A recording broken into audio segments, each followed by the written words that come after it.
আর কয়েকদিন পরে ভাই আইপিএল অকশন হতে যাচ্ছে। হ্যাঁ, 16 ডিসেম্বরে ভাই আইপিএল অকশন হবে 2026 আইপিএল এর জন্য। কিন্তু সবচেয়ে বড় কথা আছে ভাই মুরা সিং যে ভাই কন্টিনিউয়াসলি ভাই পারফরমেন্স করে যাচ্ছে ভাই সৈয়দ মুশতাক আলী ট্রফি এবং অন্য ডোমেস্টিক ফরম্যাটে, যাকে এখন পর্যন্ত সুযোগ দেওয়া হয়নি ভাই, যাকে ভাই সবাই ভাবছে যে সুযোগ পাবে কিন্তু পাচ্ছে না, যে হচ্ছে ত্রিপুরা থেকে ভাই বিলং করে, হয়তো সেজন্য হয়তো ভাই সে সুযোগ পাচ্ছে না।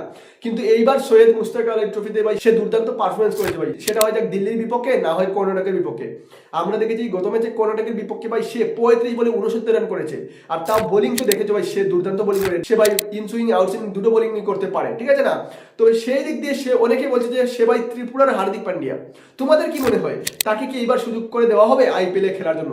যদিও তার বয়সও অনেকটা হয়ে গেছে ভাই 32 বছর, কিন্তু আইপিএল এ তো খেলতে পারবে ভাই, ঠিক আছে?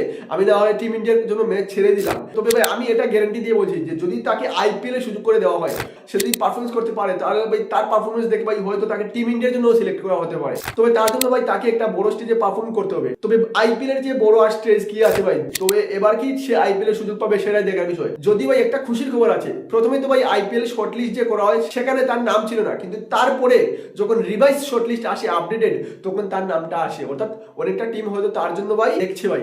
তোমাদের কি মনে হয় সে কি পাবে আইপিএল অকশনে এবার চান্স? আর যদি পায়, কোন টিম ভাই তার পেছনে যাওয়া দরকার?